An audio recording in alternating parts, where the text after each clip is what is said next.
Hey, what's up, guys? So it's DKV here, and I'm just coming at you with a real quick, basically, gear explanation video. What I have, how it can be upgraded, what mods you're looking for on certain key pieces of gear. Um, so, just gonna go talk about that real quick. And most of you want to know, like, how to sustain Fury, especially how to sustain Fury with the big keystone over here, Unbridled Rage. And I'm going to go over everything that impacts my Fury or my Fury generation. So the number one and, like, I think most important thing is the amulet. So an amulet can roll cooldown reduction and Fury cost reduction. And it's really important to get Whirlwind's cost down as low as you can, so it's much easier to stay neutral and upkeep with it. Cooldown reduction is also extremely important for the shouts. Another key pair of items is the boots, and you can see that this also has Fury cost reduction. And then if we look over at my paragon, you can, if you take the Warbringer node as your first attachment, you can probably get to these Fury nodes at about level 65, and these help a ton in sustaining Fury. So you get +1 Fury on kill, +1 Fury on kill, +2 Fury on kill, so you get 4 Fury on kill, as well as a decent amount of max Fury, which does help, because basically when you're in a dense pack, you'll be at max Fury and gaining over the max Fury. And the downside is whatever you start, it starts to get less dense, and there's only 1 or 2 mobs left. The more max Fury you have, the more ticks of Whirlwind you get to finish off those like remaining stragglers, so it is very helpful. Other things that impact my Fury are my shouts. So this shout gives me 72% resource generation, which is basically my Fury. And we can kind of look at what's keeping the cooldown lower on Rallying Cry, so I can have it up as much as possible, so I can be whirlwinding as much as possible. And the key items here, well, is the amulet with the cooldown reduction. It's the helmet with the cooldown reduction. So these are the two items, I believe, that can roll cooldown, so getting as high cooldown on them, cooldown reduction as possible on them is extremely important. And then it's the legendary affixes of these rings. So it's the shouts generate Fury. We have 3 shouts, so ideally I'd have a better roll. But that's basically, as you can see, just even with just an imprinted roll, it's still like usable. And then this ring that reduces the cooldown, basically up to 6 seconds. The third thing is my paragon glyph, Marshall. And after casting a shout skill, the active cooldown of every other shout skill is reduced by 1.2 seconds. So what this is going to mean is that it's basically reduced by 2.4 seconds, because I cast this shout, and then I cast 2 others, and then this one's reduced by 2.4 because I'm casting the 2 others. So basically this is just like 2.4 seconds off. So I have 2.4 seconds off from the glyph, I have 6 seconds off from here, so that's 8.4 seconds. So realistically, after casting Rallying Cry, I have about 12 seconds cooldown. And it lasts for 7.4 seconds. So I do have a downtime here. Getting a higher cooldown on my amulet will help. It's not going to be perma shouts though. However, if you're smart with your Fury, and basically let's say your max Fury, you keep this up, it's down, and the next couple of seconds where it's down, you still have max Fury, you can still spin a little bit before it runs out. So basically you spend for 7.4 seconds, hopefully you're max Fury, and then you spend like another couple of seconds, maybe 2 or 3 seconds, and then you have to wait a couple seconds for it to come back up.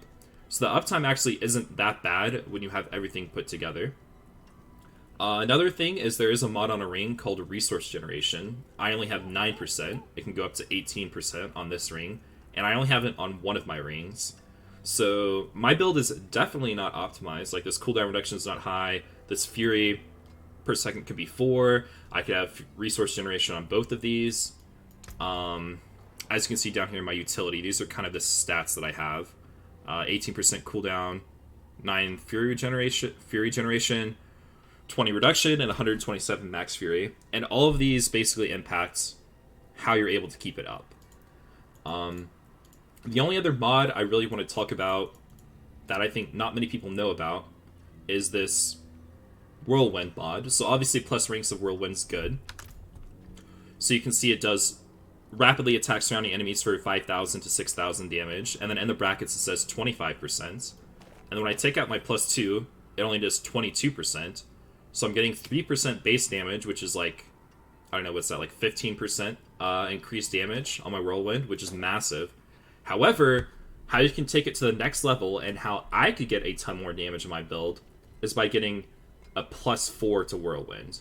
And it'll just pop up an image here. My friend sent me. He has the +4 bracers, and he is doing 35% base damage. Compare that to my 25%. That's like 40% more damage he's dealing just from one mod. And how do we get the +4 mod? Well, basically, I have gloves right here, and I'm pretty sure they have to be ancestral to roll +3. So this is like a higher tier, like level 70 plus stuff.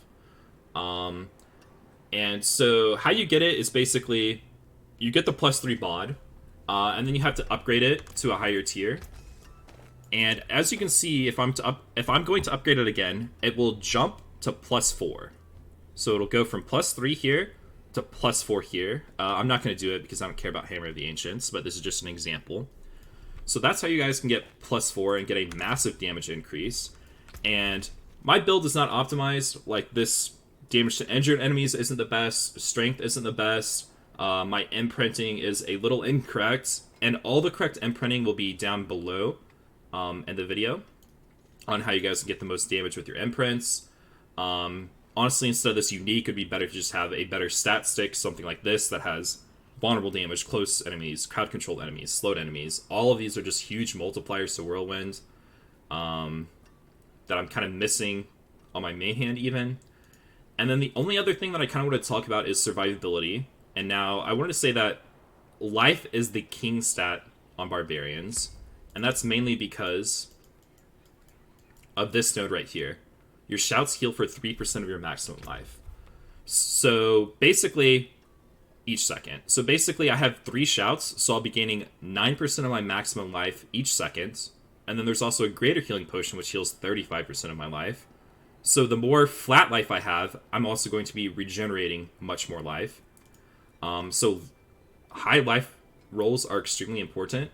Also, in case you guys didn't know, resist rolls are absolutely terrible. Let's scroll down here. Like, let's look at my fire resist. So you can see my fire resist is 56%, and this is 51%. So what happens when I take out this? It's going to drop a lot, right? It only dropped 4%. So for some reason I have like a max fire resist roll, and it's basically giving me almost no fire resist. And to top that off, only half of your resistance is taken into effect when you're actually preventing damage, because half of it is your armor. So basically, resist rolls, I'm pretty sure on almost all gear, is complete trash, except for maybe like super in-game. But for like mid-game, you want life on every single piece of gear. You don't want like a thing that has a lot of resist.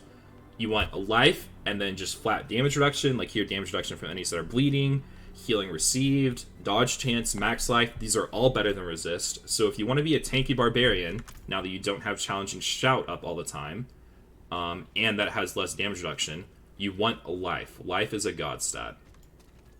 And I think that pretty much concludes everything I wanted to. There'll be a link down in the description for that's basically follows all of my skills and all of my paragon. So if you're interested in like copying my exact builds, there'll be that for you guys. And good luck spinning.